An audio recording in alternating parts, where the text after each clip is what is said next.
Bem, nós continuamos o nono artigo do credo, que é talvez o maior do catecismo, e ele é dividido, acho que em 5 ou 6 partes, e nós vimos, na última vez, a igreja em geral, e nós veremos agora da igreja em particular. São as questões, pelo menos na edição que eu tenho aqui, 149 a 179, que é a Igreja Católica. A Igreja Católica é a sociedade ou reunião de todas as pessoas batizadas que, vivendo na terra, professam a mesma fé e a mesma lei de Cristo, participam dos mesmos sacramentos e obedecem aos legítimos pastores, principalmente ao Romano Pontífice. Então, o que a gente tem que reter aqui nessa pergunta é que a Igreja Católica é uma sociedade externa. A visibilidade é uma propriedade essencial da Igreja. Não existe igreja invisível, puramente invisível, de pessoas que não se reúnem, não tem nenhum vínculo entre eles externo, mas que no coração pertencem e pronto, isso forma uma sociedade, nada disso. Não existe isso. É uma sociedade visível. Sociedade visível, que tem elementos invisíveis, é claro, mas ela tem elementos visíveis. Esses elementos participam da essência dela. Não pode existir uma igreja que não seja visível. E ela é uma igreja constituída de homens de carne e osso, que tem alma também, é claro, mas são seres humanos, né? E eu estou falando principalmente aqui da igreja militante, como disse a última vez. A gente vai falar da igreja militante. Claro que existe a igreja também triunfante e a igreja padecente. Mas a igreja triunfante, a igreja militante, perdão, ela é constituída de homens de carne e osso, homens que se organizam. E sendo uma sociedade, ela tem uma organização e uma hierarquia. Tem gente que está em cima, tem gente que está embaixo, tem gente que obedece, tem gente que manda, como qualquer sociedade, né? Dizei precisamente o que é necessário para alguém ser membro da igreja. Para alguém ser membro da igreja é necessário estar batizado, crer e professar a doutrina de Jesus Cristo, participar dos mesmos sacramentos e reconhecer o Papa e os outros legítimos pastores da igreja. Pergunta de número 151. Quem são os legítimos pastores da igreja? São o Pontífice Romano, isto é, o Papa, que é o pastor universal, e os bispos. Além disso, sob a dependência dos bispos e do Papa, tem parte no ofício de pastores os outros sacerdotes e especialmente os párocos. Por que dizeis que o Pontífice Romano é o pastor universal da igreja? Porque Jesus Cristo disse a São Pedro, primeiro Papa, tu és Pedro, e sob esta pedra edificarei a minha igreja, e dar-te-ei as chaves do reino dos céus, e tudo que ligares na terra será ligado no céu, e tudo que desligares na terra será desligado também no céu. E disse-lhe mais, apacenta os meus cordeiros, apacenta as minhas ovelhas. Pergunta de número 153. Então, não pertencem à igreja de Jesus Cristo as sociedades de pessoas batizadas que não reconhecem o Romano Pontífice por seu chefe?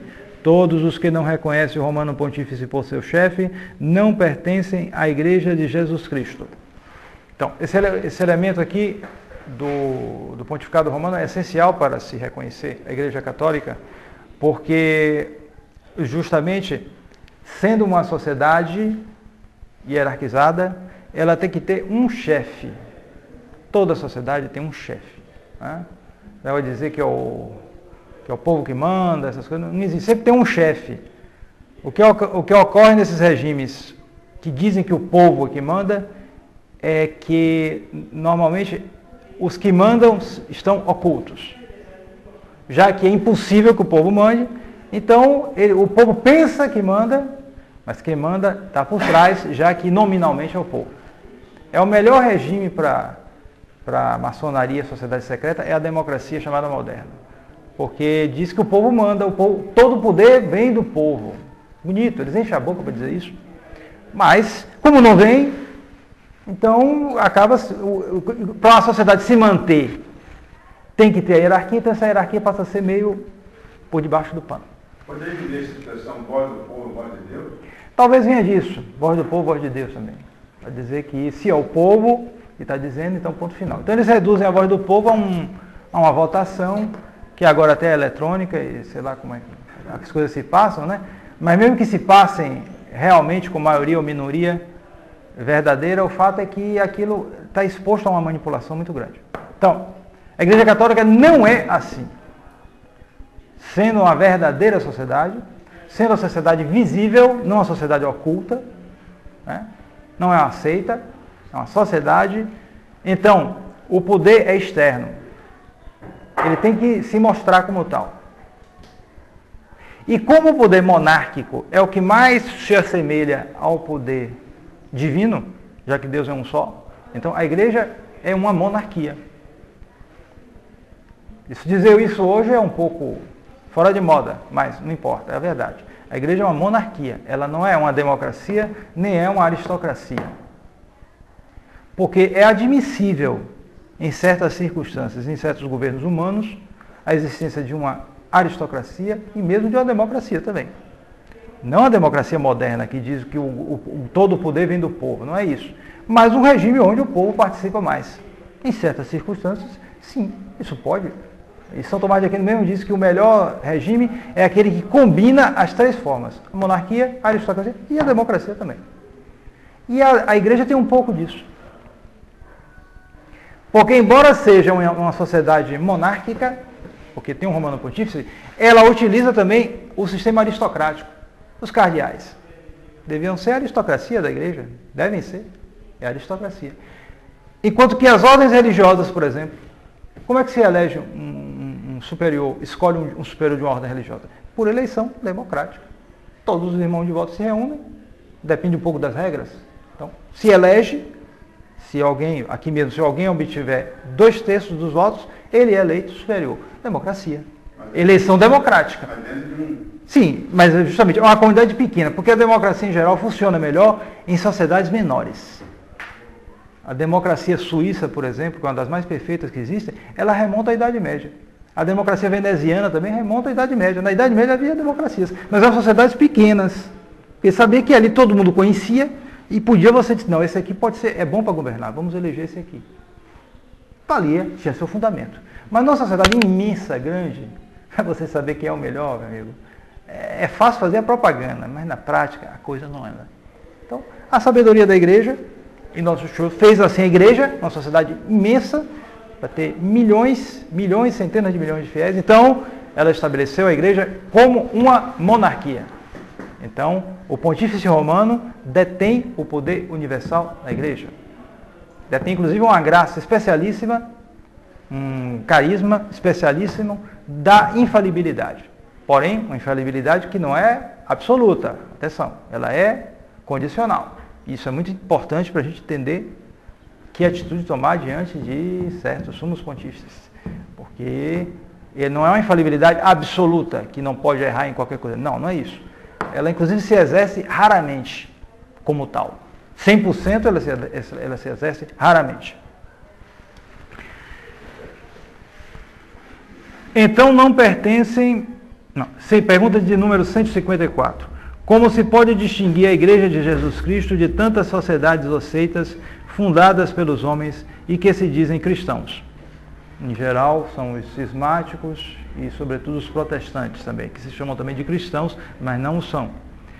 Resposta. Pode-se distinguir a verdadeira Igreja de Jesus Cristo de tantas sociedades ou seitas fundadas pelos homens e que se dizem cristãs por 4 notas características. Ela é una, santa, católica e apostólica. São as chamadas 4 notas externas da igreja verdadeira. Nós estudamos isso faz algum tempo na apologética, né?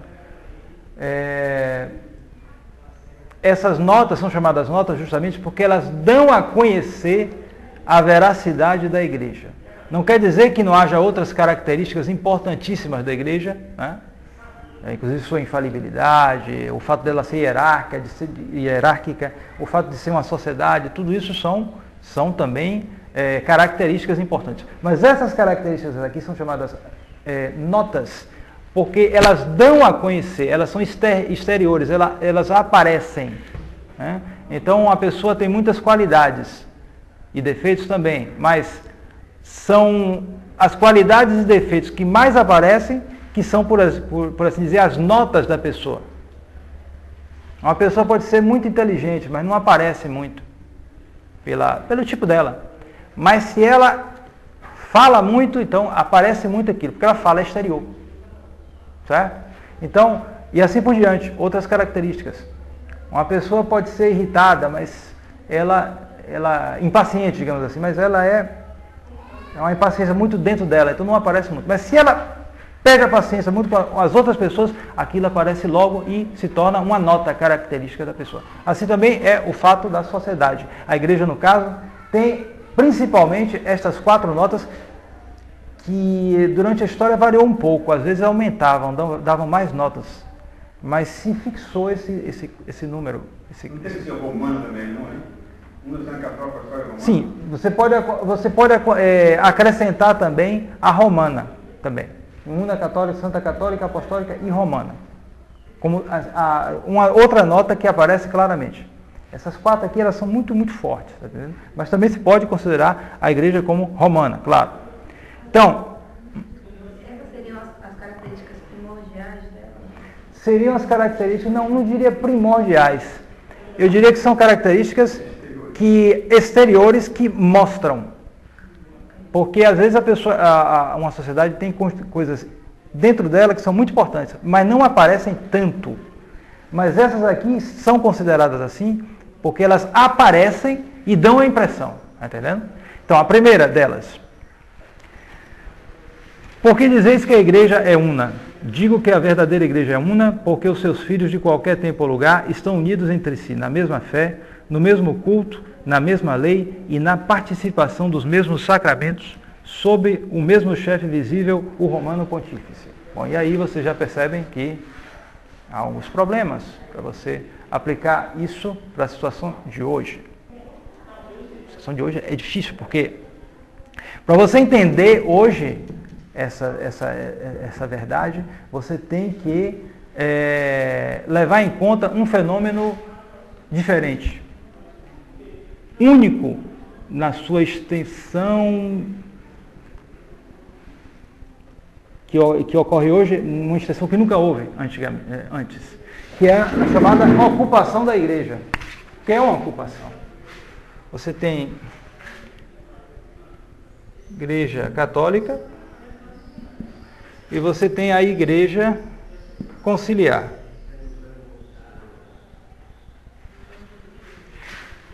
O que é uma igreja? E essa igreja conciliar ocupou a igreja católica a partir de Vaticano II. Antes de Vaticano II havia modernismo, maçonaria, liberalismo, etc. Né? Então, correntes subversivas, que estavam inclusive dentro da igreja. Elas tinham entrado, como dizia São Pio X, né? Elas tinham entrado nas veias do corpo da igreja.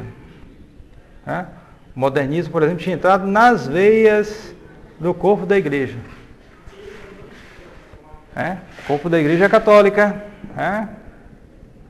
cuja cabeça é nosso Senhor Jesus Cristo. Mas elas não tinham dominado, elas não tinham ocupado. E a partir de Vaticano II ocorreu a ocupação. Então, quando há a ocupação de um país, para dar uma comparação, o que é que ocorre? Primeiro, as leis são modificadas e as correntes ruins tornam-se instituições perversas, ruins, ou as instituições boas são desviadas em grande parte. Então é isso, para resumir. Depois de 50 anos de ocupação, que continua, e que está até pior agora ainda, agora com Francisco você não sabe onde vai parar o negócio. Então, é a ocupação da Igreja Católica. Então, essas notas, elas se tornam muito menos nítidas.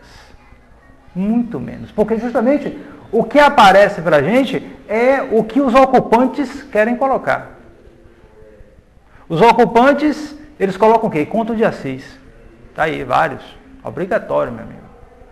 Então, no Encontro de Assis, que você vê, tudo quanto é gente ali é macumbeiro, é protestante, é islâmico, é budista, é judeu, todo mundo lá. Tá, onde é que está a unidade? Não aparece, claro. No homem. É? No homem. Não, porque justamente o objetivo dessa igreja conciliar, o bem comum dela, o bem comum da igreja católica qual é?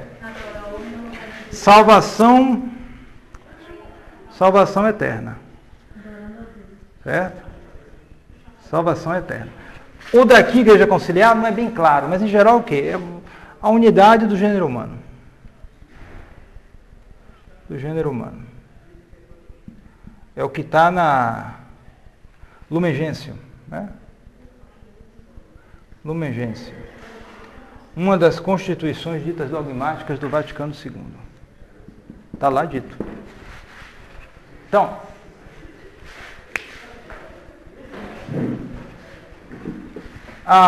o que aparece é isso aí. Então, as notas se tornam muito menos evidentes. Para você procurar as notas da Igreja Católica, você vai ter que procurar aqueles que resistem a essa ocupação. Neles, sim, você encontrará essas notas. O quê? Foi, já tem 50 anos. Foi de 62 a 65. Já tem 50 anos já que isso ocorreu. E essa ocupação, ela foi aumentando. Foi aos poucos, não foi de uma hora para outra. Mas a tomada foi no Vaticano II. Tomou-se mesmo as rédeas do poder ali. E depois a coisa foi piorando. Com alguns recursos pequenos, talvez, mas sempre a coisa avançando. Então, para você achar essas notas hoje, a unidade, ou seja, onde é que você vai achar pessoas que estão unidos entre si, na mesma fé, no mesmo culto, na mesma lei, na participação dos mesmos sacramentos, sob o mesmo chefe visível romano pontífice? Porque há complicação sob o mesmo chefe visível romano pontífice. Porque os que resistem a isso acabam resistindo ao romano pontífice. É verdade. Porque o romano pontífice promove isso. Com que mentalidade, isso, aquilo, outro, é difícil saber até que ponto. Mas que promove, promove. A gente tem que se fixar no exterior. O que aparece é o que está ali. Ele promove. Ele está ali no meio, está promovendo essas coisas. Todos eles promoveram, em maior ou menor grau, mas todos promoveram. Então, é preciso resistir. Só que essa resistência não é uma desobediência. Pelo contrário, é uma obediência verdadeira, no sentido em que nós não recusamos o princípio da obediência, mas aplicamos esse princípio para a situação presente. Obedecer às vezes é resistir. Não tem jeito. Se a situação parece clara, ele promove a coisa errada, é preciso resistir, como São Paulo resistiu a São Pedro naquele incidente com os judaizantes, pequeno, relativamente pequeno. Ele resistiu, e resistiu exteriormente. Não resistiu só internamente. Aqui dentro eu resisto, e essa resistência subjetiva, ela existe em muita gente por aí. Mas a questão não é essa. A questão não é a resistência subjetiva, mas é se a resistência dele é objetivamente eficaz. E para ser objetivamente eficaz é preciso que seja externa também. Sem vacância. Sem vacância, porque se você afirma a vacância, a tendência é você excluir a visibilidade da igreja. Porque você acaba tendo que tirar as consequências. Porque é fácil você chegar, ver o Papa fazendo isso aqui e dizer, isso aí não é católico, então o Papa não é católico. Sim, mas vá tirando as consequências disso. Aí você, então tudo que ele nomeia é falso, é um impostor. É um impostor, claro. Se impostor, impostor. Então tudo é falso. Tudo, já há 50 anos, tudo falso na igreja. Tudo. Sobra o quê? Você vê que houve um concílio que condenou um Papa. A gente sabe na história disso. Houve. O Papa Honório, no século VII ou VI, foi VI. Foi condenado por um concílio. Condenado mesmo. Caiu na fé, não sei o que, mas ele não foi tirado da lista dos papas. não foi tirado da lista dos papas. Ele foi considerado como papa. Então, pelo menos, o mínimo que se pode dizer é que nós não temos elementos para decidir uma questão dessa. Não é qualquer lei que vai sair por aí, não é mais papa, não sei o quê, então nenhum para cardeal, todo mundo impostor. Mas, peraí. Ele foi condenado, mas ele continuou no papado? Ou ele... Foi condenado, ele ficou no papado, ele morreu e depois um concílio, não foi nenhum leigo ou bispo que declarou e o papa não foi nada disso. O concílio declarou. Então depois que declarou, mas mesmo assim declarou, mas não tirou da lista dos papas. Então as nomeações deles, tudo isso foram consideradas como válidas. Então, peraí. Se o concílio agiu assim, não somos nós que vamos agir diferentemente. É o que dizia Dom Lefebvre. Mesmo que um concílio venha no futuro, um concílio católico, declare que não sejam, se isso ocorrer. Eu acho que agir certo, porque no tempo que eu estou, não tenho condição de saber. Então a questão é essa. Deus deve permitir Claro que ele permite para o bem. Permite para um bem. Não permitiu Judas. Pois é.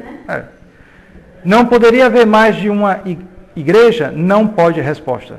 Não pode haver mais de uma igreja, porque assim como há um só Deus, uma só fé e um só batismo, assim também não há, nem pode haver, senão uma só igreja verdadeira. Então essa igreja conciliar aqui, eu coloquei até com I maiúsculo, minúsculo, porque ela não é, eu coloco igreja, maneira de dizer, como a gente diz, igreja batista, igreja pentecostal, igreja não sei o que, quadrangular, sei lá o que, mas também, veja bem, ela é particular. Ela pode ser chamada igreja, mas ela também não é exatamente como igreja quadrangular, batista, sei lá o quê, porque nesses casos você sabe, fulano lá é da igreja batista, é da pentecostal, é da Deus e Amor. Mas nesse caso aqui, você não sabe exatamente. Porque ela é pior, porque ela engana mais. Exatamente, ela é pior e engana mais. Porque, em princípio, os membros são os mesmos. Em princípio. Em princípio, o chefe é o mesmo. Embora aqui, no caso, o chefe seja o Papa. Aqui, em geral, é o Papa em princípio, mas aparentemente, provavelmente são seitas e grupos que estão por baixo mandando, como ocorre no sistema democrático moderno. Então, a dificuldade é essa, mas você pode chamar igreja, porque não é também uma corrente. Era uma corrente antes do Vaticano II, mas agora não. Agora é algo organizado, que ocupa e que institucionaliza as coisas. A prova disso é que até eles têm um direito canônico deles, um novo direito canônico, que foi considerado por Dom Lefebvre como pior do que o Vaticano II. Padre, se sair do catolicismo não é uma seita? Se sai do catolicismo não é uma seita sectária? Sim, se saiu pode ser considerado. Se chama igreja, maneira de dizer, na medida em que é uma assembleia, uma reunião com organização. Então se chama. Bom, não é verdade, não é propriamente falando só igreja católica, é igreja. Mas se diz assim, de uma maneira imprópria, igreja pentecostal, igreja isso, igreja aquilo. Pode chamar também de seita conciliar. Agora, se usa esse termo igreja conciliar, porque esse tem uma vantagem. É que quem cunhou esse termo foi um cardeal. Foi um cardeal da igreja conciliar. O cardeal Benelli, de quem há uma suspeita de ser maçom, ele escrevendo para Dom Lefebvre, na década de 70, quando o seminário, Paulo VI ordenou a dissolução do seminário, e Dom Lefebvre não fez isso mesmo, graças a Deus. Então ele dizia, olha, se seus padres forem suficientemente preparados, eles poderão ingressar, poderão ser admitidos na igreja conciliar, para ajudar aquilo. Aí o pessoal, caiu com uma luva isso aí, igreja conciliar. Hoje eles detestam isso, os que estão no poder, porque não, a igreja católica, não, igreja conciliar. Vocês mesmo falaram, acabou, eles pegaram isso e usaram e usam bem. Por isso que eu disse utiliza, porque foi um cardeal. Aí tem sabe como é, né? Tem uma vantagem de usar isso, porque é uma espécie de argumento ad hominem. Você mesmo utilizou, a gente utiliza. Está entendendo? Mas não se chamam também igrejas, pergunta de número 157, não se chamam também igrejas o conjunto dos fiéis de uma nação ou de uma diocese? Chamam-se igrejas também o conjunto dos fiéis de uma nação ou de uma diocese, mas são sempre porções da igreja universal e formam com ela uma só igreja. Porque dizeis que a verdadeira igreja é santa? Chama a verdadeira igreja de santa porque Jesus Cristo, a sua cabeça invisível, é santo. Santos são muitos dos seus membros, santas são a sua fé e a sua lei, santos os seus sacramentos, e fora dela não há nem pode haver verdadeira santidade. Outro ponto, né? Como todos esses pontos, eles trazem dificuldades, mas o critério é esse. Olhar isso sempre à luz dessa ocupação que eu descrevi aqui brevemente, e sabendo que essas notas se encontrarão, se transferirão, ou melhor, elas permanecerão naqueles que permanecerem católicos. Então, veja o caso da santidade. Não se trata só da santidade pessoal dos membros, se trata da santidade objetiva. Então, por exemplo, a santidade dos sacramentos. O sacramento é uma coisa santa. A santidade está ali nele. Aquilo opera ex opere operato. Hoje, quem chegou um pouquinho antes viu, duas mocinhas, menininhas, né, já moças assim, chegaram, não estavam na graça de Deus, não tinham a graça santificante, não tinham as virtudes e os dons, as virtudes e os dons do Espírito Santo, não tinham nada disso. Depois que receberam o batismo, elas agora estão dotadas de tudo isso. Elas receberam santidade. E todos os que comungaram hoje receberam ex opere operato, um aumento da graça santificante. Ex opere operato Ex... operandi. Exatamente. Ex opere operato. E o outro operandi, não tem? Ex opere operandi. A diferença é a seguinte. Isso aqui é relativo ao sacramento. Sacramento. Depende da vontade da gente. Não depende da vontade. E aqui isso é relativo aos sacramentais. Sacramentais. Certo? Quando eu dou uma bênção, eu estou agindo ex opere operandi. O ministro pode estar agindo mais fervorosamente ou menos fervorosamente. E o fiel também pode estar recebendo a bênção devotamente e pode estar nem ligando para isso. Então, aquilo vai influir muito. As medalhas. Medalhas, tudo isso, são sacramentais. Mas aqui, porque vem da obra daquele que... Vem da operação daquele que opera. Então, vem disso. Isso influi muito, mas aqui não. No caso do sacramento, se um...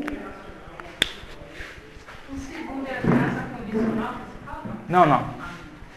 Aqui, nesse primeiro caso, se um muçulmano chegar e ver uma criança morrendo e disserem para ele, olha, essa criança é católica, batize ele aí, tá bom, eu batizo, é assim que a igreja faz, ele pega a água e batiza, ele batizou, ele salvou aquela criança, um muçulmano. Porque se ele fez o que a igreja quer fazer, aquilo vale. Aquilo vale. Depende de quem faz. Depende de quem faz. No caso da necessidade do sacramento aí, no caso do batismo, é muito forte, se admite muito, porque ex opere operato, certo? Então são coisas santas. São coisas santas. Não só os sacramentos, mas também os sacramentais também são coisas santas. No caso do sacramento isso é muito claro, muito mais forte, é uma santidade objetiva. Então a igreja detém essa santidade. Nenhuma outra organização detém isso. Às vezes ocorre caso, por exemplo, de protestantes que batizam validamente. Eles têm a fórmula, todos batizam. Um luterano, por exemplo, é batizado, ele é cristão, no sentido de que ele recebe a graça santificante. Mas aquele batismo foi roubado pelos protestantes. Ele é um batismo católico. A criança que é batizada assim pelo luterano é católica no começo. Depois ela acaba entrando, quando cresce, na heresia. Mas ali, naquele momento, ela é católica. O batismo também vale deles.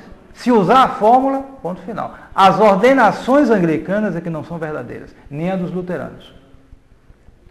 Embora haja uma variedade muito grande, às vezes em certos casos particulares havia até dúvidas. Eu me lembro de um pastor que se converteu à tradição há alguns anos, e ele era da Suécia, então era um ramo luterano muito conservador, e ele até confessava.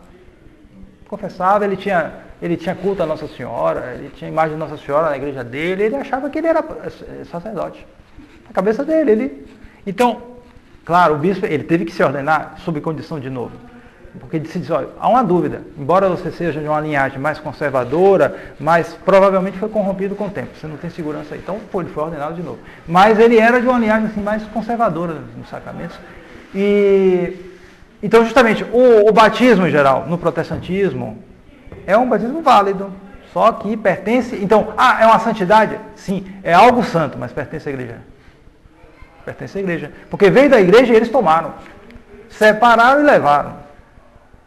Então, é algo católico nesse sentido. E o contrário também é válido. Um padre ordenado direito, mas que não use a forma correta de batizar é inválido. E por isso, a gente vê, em muitos casos da igreja conciliar, onde essa nota é corrompida. Eles corrompem por isso. A confirmação, a crisma, na igreja conciliar é duvidosa. E o rito de ordenação? Sabia disso? Duvidosa. Porque quando eles confirmam, o que é que eles disseram? Pode ser usado outro óleo, além do óleo de oliva. Ora, esse óleo de oliveira sempre foi utilizado na tradição católica, sempre, desde o começo. Nunca houve outro. Agora eles voltam, pode usar outro. Então você... sei lá o que estão fazendo por aí. Então você fica na dúvida, como é? É válido esse sacramento ou não é válido? Eis aí. Entre outras coisas, sem falar que se sai por aí de coisa, a Santa Missa. O rito de ordenação de Paulo VI, que foi intencionalmente mudado. Foi intencionalmente mudado, mas ele continua, em princípio, pelo que se investigou, ele é válido. Agora, pode haver o seguinte, pessoas com a mentalidade corrompida que dão aquele rito, e aí pode ser inválido. Então, por exemplo, é aquela questão dos sacerdócios dos fiéis. Bispos que acham que todo sacerdócio vem dos fiéis. Como os protestantes. Então, se ele ordena nessas condições, meu amigo, a coisa é duvidosa. Está entendendo? E essa mentalidade está espalhadíssima por aí, inclusive no próprio Código Canônico. Ele reflete essa mentalidade da Lumen Gentium. Né? Reflete essa... Porque como é o Código Canônico antigo? Né? Ele começa assim, né? O Declaritis, né? Depois vai descendo, os leigos, etc. Ou seja, descendente de Deus para o homem. O novo código é assim, o povo de Deus. Certo? Aí depois vai falar do sacerdote, do bispo, etc, etc. Então é ascendente do povo para... Dá a impressão, justamente, que é como se fosse o sacerdote ou o bispo fosse um ministério dentro do povo de Deus. Está tudo contido ali. É uma forma democrática de falar. Né? Então, se cria uma mentalidade dessa, os ritos sofrem muito prejuízo com isso. Então, é justamente o caso aqui. A santidade objetiva na igreja conciliar destrói, em grande parte. Né? E, como consequência, a santidade dos membros. Basta dar uma olhada aí em volta, você vê que a coisa não anda muito bem. Né? Agora, eles fazem o inverso. Eles dizem que o batismo do sacramento geral pela fraternidade não é válido. Não, eles dizem o seguinte, eles vão sempre pelo legalismo. O legalismo. Porque eles tomam de uma maneira que não me parece honesta. Farisaica.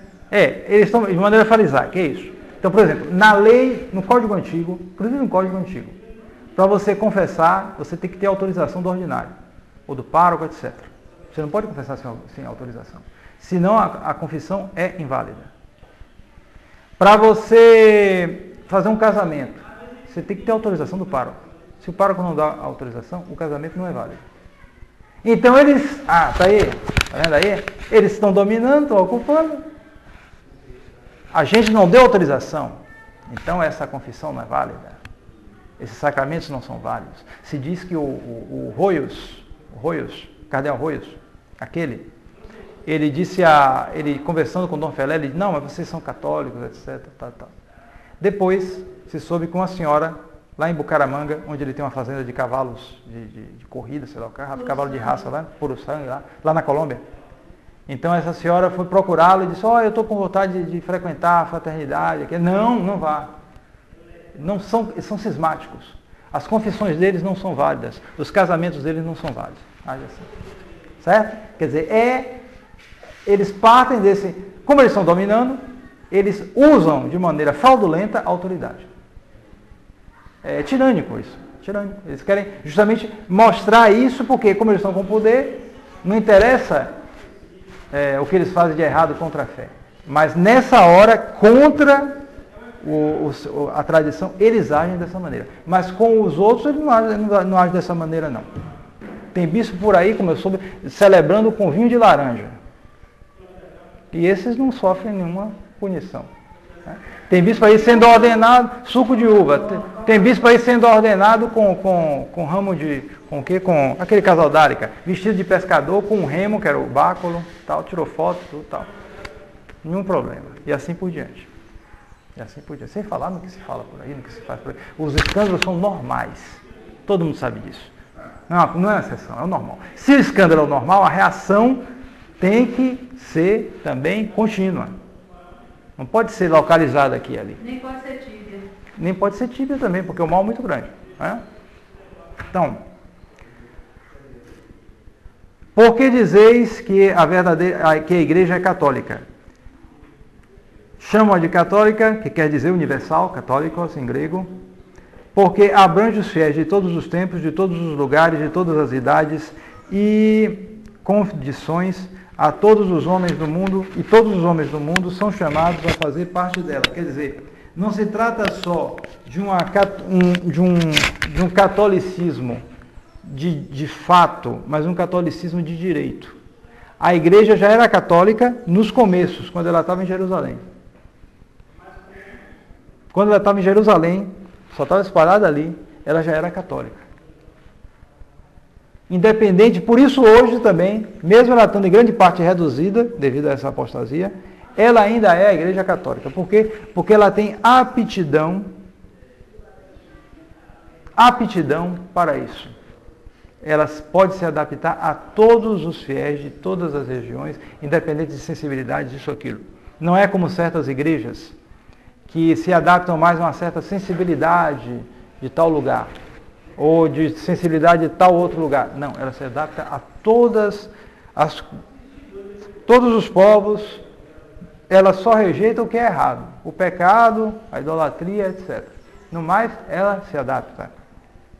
Por isso ela é chamada católica. Católica de direito, independente da expansão.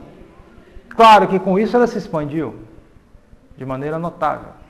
Se pode dizer que todos os lugares da terra já foram evangelizados, mesmo que não tenham aceito, mas já foram evangelizados. E alguns anos atrás eu vi um livro que falava justamente da evangelização dos últimos povos da terra, que estavam lá no norte, no Polo Norte. Eles viviam num lugar tão frio que não tinha nem árvore, nada. Só viviam no meio do gelo, viviam de caça. Os esquimós, aqueles povos lá. Pois foi gente da Europa para pregar o evangelho e houve muitos convertidos naquelas regiões, esquimós católicos.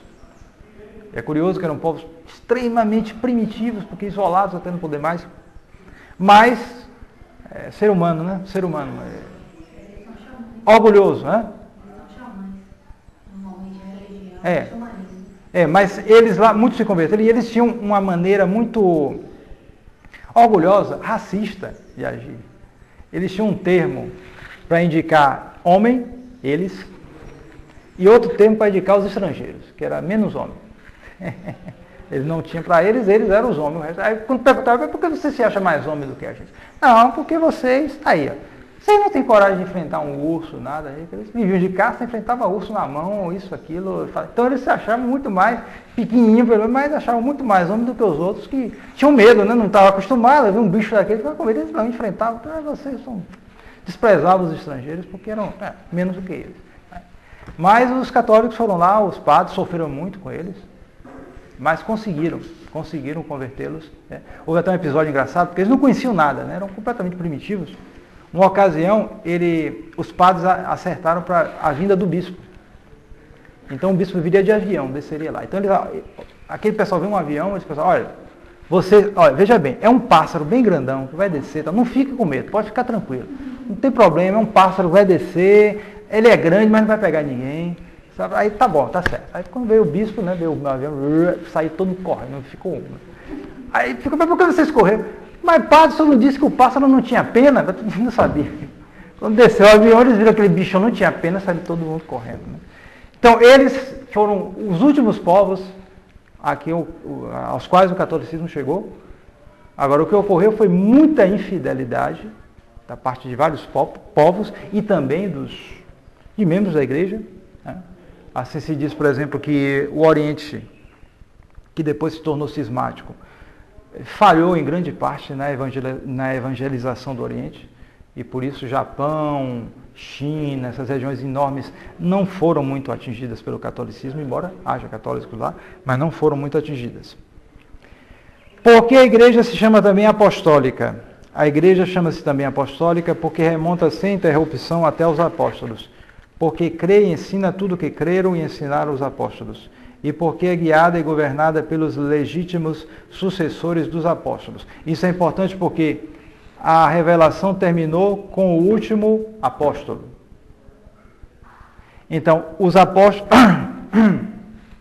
apóstolos, quando nosso Senhor subiu aos céus, na ascensão, nosso Senhor tinha dito que o Espírito Santo ia completar o ensinamento deles. Portanto, houve revelações particulares do Espírito Santo aos apóstolos. Então, toda a fé católica estava ali nos apóstolos. E, portanto, toda a verdadeira fé católica se distingue justamente porque veio dos apóstolos.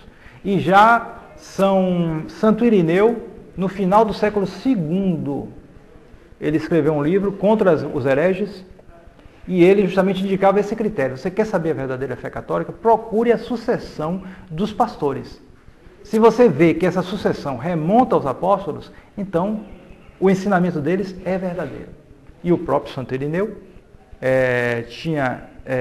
remontava a São Policarpo, obrigado, São Policarpo, que tinha sido discípulo de São João, apóstolo.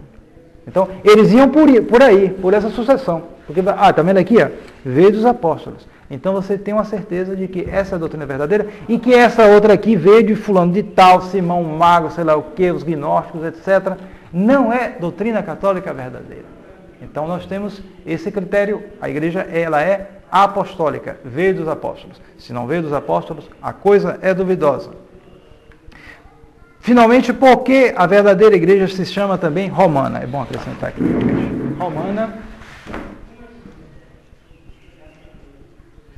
Romana. A verdadeira igreja chama-se também romana porque os 4 caracteres da unidade, santidade, catolicidade e apostolicidade se encontram só na igreja, que tem por chefe o bispo de Roma, sucessor de São Pedro. Justamente porque São Pedro, como todo mundo sabe, foi aquela promessa, mudou o nome, era Cefas, né? Mudou para, era Simão, mudou para Kefa, que é pedra, em aramaico, e a mudança de nome na Sagrada Escritura indica uma missão, então ele ia ser pedra. A pedra, por que pedra? Pedra é a construção de um edifício. Sobre esta pedra eu edificarei a minha igreja. E é bom sempre lembrar isso. Ele não disse, sobre esta pedra eu construirei as minhas igrejas. Ele disse, a minha igreja. Portanto, só pode ser uma, não pode ser nem 2, nem 3. Como é constituída a igreja de Jesus Cristo? Ela é constituída como uma sociedade verdadeira e perfeita. E nela, como numa pessoa moral, podemos distinguir um corpo e uma alma. Em que consiste a alma da igreja? A alma da igreja consiste no que ela tem de interior e de espiritual, isto é, a fé, a esperança, a caridade, os dons da graça e o Espírito Santo. E todos os tesouros celestes que lhe provieram dos merecimentos de Cristo Redentor e dos santos. E o corpo da igreja, em que consiste? Consiste no que ela tem de visível e de externo. Quer dizer, na associação dos seus membros, quer no seu culto e no seu ministério de ensino, quer no seu governo e na ordem externa. Então, há algo externo e interior na igreja. Sempre essas duas coisas têm que estar presentes. Ninguém pode dizer que a igreja é só pessoas que ninguém sabe e que se unem de alguma maneira, de jeito nenhum. É preciso que haja sempre algo exterior na igreja. Isso faz parte dela. Não se pode jamais fazer abstração disso. Porque para nos salvarmos, pergunta de número 165, basta sermos de qualquer maneira membros da Igreja Católica? Não basta para nos salvarmos sermos de qualquer maneira membros da Igreja Católica, mas é preciso que sejamos seus membros vivos. Tá? É aquela história do joio e do trigo, né? Vão crescendo, tem muita gente que não anda direito, mas no fim dos tempos vai ser arrancado. Quais são os membros vivos da igreja? São os justos, aqueles que estão em graça. E quais são nela os membros mortos? São os fiéis que estão em pecado mortal. Pode alguém salvar-se fora da Igreja Católica Apostólica Romana? Não. Extra ecclesiam nulla salus. Como então se salvaram os antigos patriarcas, os profetas e todos os outros justos do Antigo Testamento? Eles se salvaram em virtude da fé que tinham em Cristo que havia de vir, por meio do qual eles já pertenciam espiritualmente a esta igreja. Mas quem se encontrasse sem culpa sua fora da igreja poderia salvar-se? Quem, encontrando-se sem culpa sua, quer dizer, de boa fé, fora da igreja, tivesse recebido o batismo, ou tivesse desejo, ao menos implícito, de o receber, e além disso procurasse sinceramente a verdade, e cumprisse a vontade de Deus o melhor que pudesse, ainda que separado do corpo da igreja, estaria unido à alma dela, e portanto no caminho da salvação, porque justamente a igreja, o fato de chamar o corpo da igreja, não deve ser entendido no sentido material. O corpo aí é uma analogia, é uma comparação que se faz. Né? Então, há a possibilidade de existir pessoas que recebam o batismo de desejo e se salvem. Mas isso, em geral, é raro. É raro. Pode ocorrer certos casos, mas é muito raro. Não é a regra como isso aí, não. Porque o nosso Senhor diz, São Tomás diz que o nosso Deus pode enviar um anjo para instruir aquele que precise. Sim, ele pode fazer isso. Mas não é o caminho comum. E quem, sendo muito embora membro da Igreja Católica, não pusesse em prática os seus ensinamentos, salvar-se-ia? Não. Porque seria justamente um membro morto. Porque para a salvação de um adulto, requer-se não só o batismo e a fé, mas também as obras conformes à fé. Nós não somos protestantes. Esse é um dos pilares do protestantismo. É a salvação só pela fé, sem as obras. E por isso o protestante gosta de sair por aí que eu estou salvo, porque eu creio em Jesus Cristo, sei lá o quê, então eu estou salvo, ponto final, e diz que está salvo, repete aquilo, na verdade é uma espécie de autopersuasão. Ele quer repetir para ele se convencer daquilo. Ele não se convence, mas ele tem uma sensação, né, que o acalma mais ou menos. Né? Por isso esse pessoal protestante gosta tanto de zoada, é um negócio impressionante como eles gostam de botar rádio alto, para estar junto, para estar oprimindo, para estar chateando. Faz parte desse desequilíbrio interior que o protestantismo provoca. Essa confiança sem fundamento. Uma presunção. Então isso balança as pessoas. A pessoa não fica tranquila. Como dizia aquele protestante convertido. Né? O que você achou na Igreja Católica? A segurança. Ele não acha no protestantismo. Então quem está inseguro tem a tendência, em geral, para extroversão. Começar a falar, começar a gritar, aquela coisa, porque... Quem é seguro, quem é inseguro? Quem é inseguro. Tem tendência para isso. Extroversão. Aquela coisa. Daí porque o protestante tem essas coisas. Somos obrigados a acreditar todas as verdades que a igreja ensina? Sim, somos obrigados a acreditar todas as verdades que a igreja ensina. Verdade. E nosso Senhor Jesus Cristo declarou que quem não crê já está condenado. Somos todos obrigados a fazer tudo que a igreja manda? Sim. Somos obrigados a fazer tudo que a igreja manda, porque nosso Senhor disse, né? Quem vos ouve, a mim ouve, e quem vos despreza, a mim despreza. Pode enganar-se a igreja nas coisas que nos propõe para crermos? Não. Nas coisas que nos propõe para crer, a igreja não pode enganar-se, porque, segundo a promessa de Jesus Cristo, é sempre assistida pelo Espírito Santo. A Igreja Católica, então, é infalível? Sim. A Igreja Católica é infalível, por isso, aqueles que rejeitam as suas definições perdem a fé e fazem-se hereges. Então, as suas definições. Aqui ele diz bem isso. Quer dizer, a infalibilidade ela vai nas definições e não em qualquer coisa. É verdade que nas outras coisas, em tempos normais, nós somos obrigados a obedecer também. Tempos normais assim. Mas em tempos calamitosos a gente tem que fazer a distinção.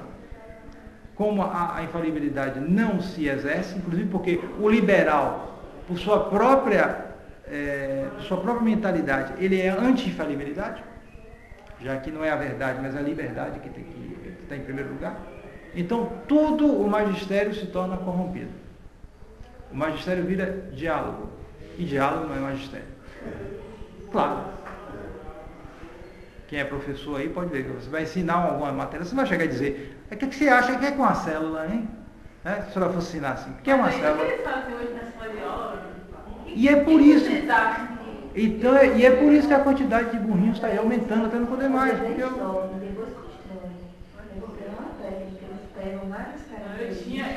tinha um professor que ele fazia assim. Eles pegam isso, sim, sim, é verdade. Mas matemática, pai, ele diz assim, quem me disser que 2 mais 2 é outra coisa que me provar, eu aceito. Pois é. Então, não é 4. Justamente. Então, eles, se você, não, mas não é só, um pouco mais que isso, é que o diálogo aí já é um tanto, já está errado aí, porque você, mas no caso aí você está despertando as pessoas a tentar investigar as coisas. Mas no caso aí do diálogo mesmo como tal, é considerar que todos têm uma coisa da verdade. Exatamente. E pode ser e que essa verdade será uma síntese.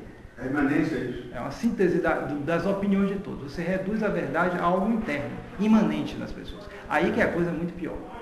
Porque aí você simplesmente destrói o magistério. Simplesmente destrói. E é essa maneira que se instalou por causa da ocupação da igreja conciliar na igreja católica. Então, essa infalibilidade ela não se exerce hoje. Não se exerce. Houve um documento de João Paulo II, acho que foi em 94, onde ele ia contra o sacerdócio para as mulheres. Se fez uma proposição e ele respondeu negativamente. E respondeu com força. Mas era impressionante que parecia que ele estava exercendo a infalibilidade. Você dizia, olha, só está exercendo. Ele dizia, a nossa autoridade... Mas depois ele jogava uma coisinha lá que quebrava tudo. É sempre essa linguagem dúbia, porque eles são incapazes de exercer uma infalibilidade na qual eles não acreditam, devido à mentalidade liberal deles. Não faz agora do Papa para consultar. Não, hoje não. Hoje um Papa, você vê um Papa, o Francisco, dizendo que fazer prosélito é uma solene tolice. Você vê um Papa como ele que disse na entrevista, todo mundo viu lá, que você, como é que ele disse? Que você, se você procura o bem, eis aí, você já está realizando o bem. Se você, sua consciência basta. Na sua consciência, se a sua consciência diz que aquilo é o bem, isso basta. Porque você reduz toda a moralidade à consciência de cada um. Se você for nos presídios, se for perguntar aos ladrões, aos criminosos, contar cada um a história deles, você vai ver todo mundo está botando pano quente, todo mundo é inocente. Eu estou aqui porque eu sou oprimido, não sei o que, vai contar e não sei o que. E talvez eu tenha feito exagerado um pouco, né? Mas todos eles têm história para se justificar. Todos eles. Na consciência deles. Quem sabe a consciência deles? Então você vai passar a mão na cabeça de todo mundo. Quer dizer, isso é tipicamente maçônico. Aquela entrevista dele ao Scalfari, não sei se o Scalfari é maçom, mas parece um negócio acertado. Impressão que dá. É uma mentalidade tipicamente maçônica, é impressionante. Puro, um negócio assim puro mesmo, não é misturado. Não. Com João Paulo II, você ainda tinha uma mistura, um negócio assim meio Bento XVI. É mais refinado, né, Paulo? Daí não. É um tipo assim. Vulgar. Tipo assim meio. Bom. A Igreja Católica pode ser destruída ou perecer? Não. A Igreja Católica pode ser perseguida, eu diria pode ser até dominada, no caso aqui, mas não pode ser destruída nem perecer. E há de durar até o fim do mundo, porque até o fim do mundo Jesus Cristo estará com ela, como prometeu. Por que a Igreja Católica é tão perseguida? Ela é tão perseguida porque assim foi também perseguido o seu divino fundador. Não pode ser diferente. Nosso Senhor morreu na cruz. Ninguém católico verdadeiro não pode esperar sucesso na vida e tudo. Impossível. Não pode, porque você vê todas as pessoas que aparecem na galeria do mundo aí, que gostam de colocar as coisas, né? Você vai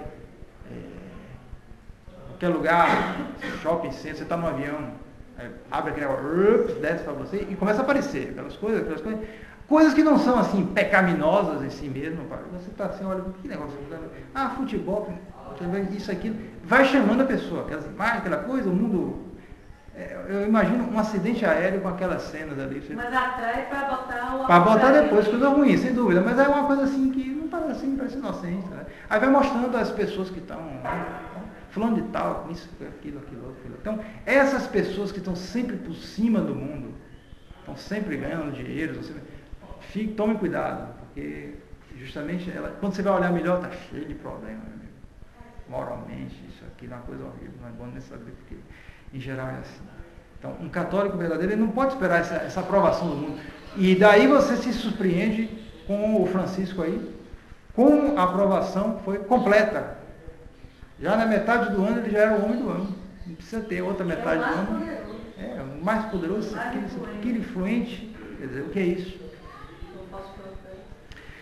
Há mais alguns deveres que dos católicos para com a igreja, sim. Todo cristão deve ter para com a igreja um amor ilimitado, considerar-se feliz, infinitamente honrado por pertencer a ela e empenhar-se pela glória e aumento dela por todos os meios ao seu alcance. Se diz que não sei se é santa, mas é uma africana que foi aí beatificada há pouco tempo. Não conheço. No Rito Novo. É no Rito Novo, mas, bom, é uma pessoa já de tempo, uma pessoa de virtude, isso, aquilo. Então se diz que ela foi justamente os colonizadores, né? Da colonização. Os europeus, tomada como escrava, isso, aquilo, depois ela se converteu. Exatamente. Mas ela agradeceria de joelhos se encontrasse. Ela disse que ela agradeceria de joelhos, porque apesar de toda a maldade que ela passou, ela conseguiu maior do que tudo isso, se tornar católica. Conseguir a graça de Deus e pertencer à igreja. Nosso Senhor se serviu disso. Não que ele aprovasse isso, essas coisas que ela passou, mas Nosso Senhor tem essa coisa de tirar do mal o bem. Nosso Senhor permitiu aquele mal para chegar a um bem muito maior, ela se tornou católica. Então, e hoje, uma pessoa de Deus, está no céu certamente, então ela conseguiu algo muito maior do que essas coisas ruins pelas quais ela passou, mas Nosso Senhor se serviu disso. Isso aí faz uma norma, né? O quê? Tirar o bem do mal. Isso Nosso Senhor está atrás. Nosso Senhor está atrás das pessoas para salvá-las. Então ele se serve de ocasiões. Por causa da concupiscência, Nosso Senhor se vale mais de deixar a gente sofrer para poder a gente se purificar. Sim, claro, ele deixa, porque justamente esse sofrimento é que abre o caminho para se salvar. Agora mesmo o padre foi atender uma pessoa cancerosa e um dos parentes da pessoa morreu, ela, né? E um dos parentes da pessoa diz, o câncer é uma doença perversa. Meu padre disse, não, é uma doença purificadora. Realmente é perversa, a pessoa sofrer, vai definhando, aquela coisa, ele melhora um pouquinho. Já tinha melhorado um pouco. Foi para o hospital, melhorou, fez até brincadeira. No outro dia, morreu. Mas você confessou tudo, quer dizer, foi uma doença purificadora. Ela serve justamente por esses caminhos que o nosso Senhor quer converter a gente. Né? Deixa eu ver alguma pergunta.